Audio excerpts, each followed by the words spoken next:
Dear Indians, बात दरअसल 1947 से पहले की है, जब हम हिंदुस्तानी अंग्रेज़ों के ग़ुलाम हुआ करते थे और जीने के लिए ग़ुलामी का जहर हर रोज़ पिया करते थे। All Indian are dogs. अंग्रेज़ों की इन बातों को सहकर, सुनकर और उनकी लातों घुसों को खाकर भी हम हमारी आज़ादी का सपना देखना नहीं छोड़ते थे, है ना? सही कहा ना मैंने?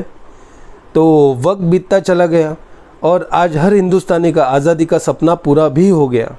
अंग्रेज़ भी चले गए, स्वतंत्र भारत हम सभी को तोहफे में मिला, कानून व्यवस्था स्थापित हुई, हमारा देश डेमोक्रेसी में आज तब्दील हो गया। हर भारतीय आज 2024 में लगभग इंडिपेंडेंट तो हो ही गया है। तो फिर बाकी क्या रह गया है?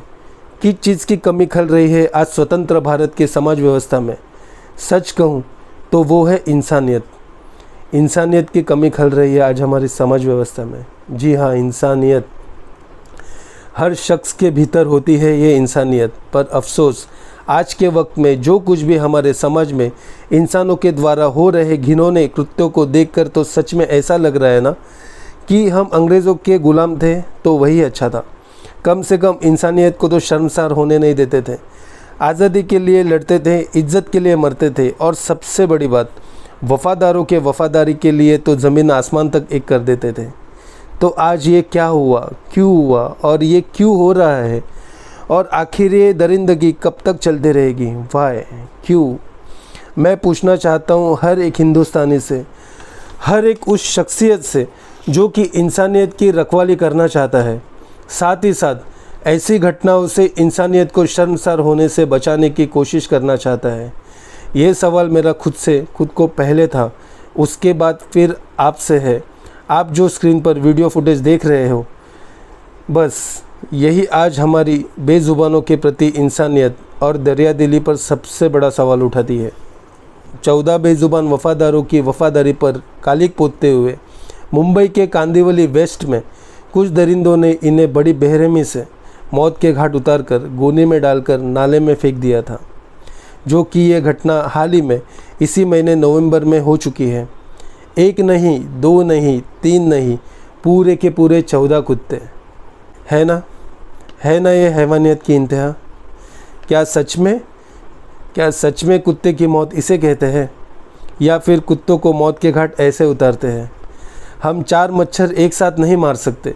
किसी ने सपनों की नगरी मुंबई में 14 कुत्ते एक साथ मार दिए और इतना ही नहीं, अपना गुनाह छुपाने के लिए नाले में उन्हें फेंक दिया। मुंबई महानगर पालिका ने इस खबर के उजागर होते ही सभी शवों को नाले से बरामद करते हुए पोस्टमार्टम के लिए उन्हें भेज दिया। मुंबई पुलिस भी हरकत में आ गई और घटना की जांच पड़ताल में जुट गई। मामले से जुड़ी इंक्वायरी के लिए स्पेशल कमेटी नियुक्त की गई और सबसे बड़ा सकारात्मक कदम पर्ल वेलफेयर फाउंडेशन के प्योर एनिमल लवर्स के द्वारा उठाया गया, जहां इन्होंने 17 नवंबर को मुंबई के कांदिवली वेस्ट में इस अपराध में दोषी पाए जाने वाले आरोपियों को कड़ी से कड़ी सज़ा मिल सके और बेज़ुबानों के साथ हो रही ऐसी हैवानियत को आगे कभी भी होने से बचाने के लिए प्रशासन से सख्त कानून की अपील की। मारे गए 14 कुत्तों को श्रद्धांजलि अर्पित की गई। सभी एनिमल लवर्स ने शांतिपूर्वक कैंडल मार्च किया और सलीके से अपनी अपनी बात प्रशासन के सामने रखी। उम्मीद बस एक ही थी और वो है ऐसी क्रूरता को रोकना और ऐसी हरकत करने वालों को उनके सही अंजाम तक पहुंचाना, वो भी कानूनी तरीके से। बाकी आप खुद ही देख सकते हो। इन सड़कों पर उतर आए लोगों का कोई स्वार्थ है क्या इसमें? बिल्कुल भी नहीं। मुंबई जैसी महानगरी में जहां सांस लेने तक की फुर्सत नहीं है किसी के पास, वहां इतने सारे लोग आक्रोशित होकर सड़कों पर उतर आए हैं, तो आप खुद ही सोचो, कुछ तो बात होगी ना, है कि नहीं?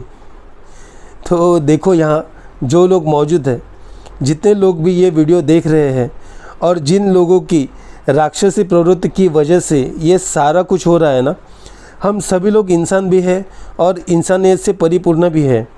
बस फ़र्क सिर्फ इतना है कि हर किसी को फ़र्क कितना पड़ता है अपने आसपास हो रही सही गलत गतिविधियों से। हम सभी को फ़र्क तो साफ दिखता है, पर अफसोस हम उस फ़र्क को देखना ही नहीं चाहते। किसी की करने की सज़ा और उसको उसके अंजाम तक पहुंचाने का हक आपको और मुझे किसी को भी नहीं है। वो काम कानून का है, पर कानून भी तो अपना काम बाकायदा तब करेगा ना जब हम सभी देशवासी जागरूक हो जाए।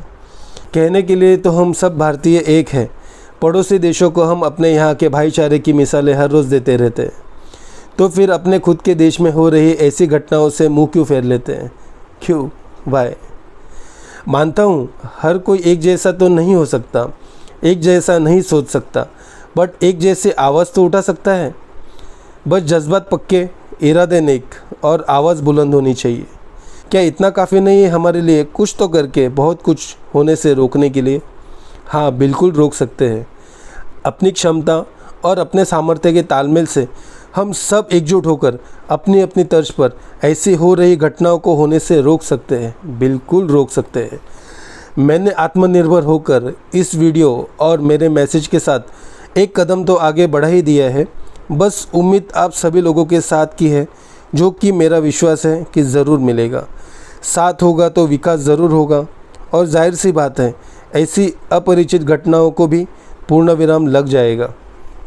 और अंत में मैं मेरे देश के ही नहीं, पूरी दुनिया के पशु प्रेमियों को दिल से धन्यवाद देना चाहूँगा कि आप लोगों की इंसानियत और आपकी इज्जत का असली दावेदार और कोई भी नहीं हो पाएगा। Salute to you all and special thanks to you mister Sudhir Kudalkar sir. ACP Sudhir Kudalkar sir Pal foundation के फाउंडर हैं, सो ऑब्वियसली वो भी एक प्योर एनिमल लवर हैं। सुधीर सर मुंबई पुलिस की कमान संभाल रहे हैं और आज के डेट में बहुत सारे दिशाहीन लोगों के आइडियल बन चुके हैं। अपनी पोस्टिंग और गुनहगारी जगत के जंजालों के बीच अपनी ड्यूटी करते हुए भी आज बेजुबान जानवरों के लिए इस देश में, अपने समाज में इंसानों की तरह उन्हें भी बेहतर ज़िंदगी मिल सके, इसीलिए पल वेलफेयर फाउंडेशन की स्थापना करके सभी वॉलंटियर्स के साथ कंधे से कंधा मिलाकर काम कर रहे हैं। बहुत ही सराहनीय काम कर रहे हैं सर आप। Heads of you sir. हमें गर्व है आप जैसे ऑफिसर्स के ऊपर। सच कहूँ तो आप जैसा बस एक ही हो, पर पूरी मेजॉरिटी को पीसफुली हैंडल करने वाला हो, जैसे कि आप हो sir. So once again thanks to you sir for everything and my mom also.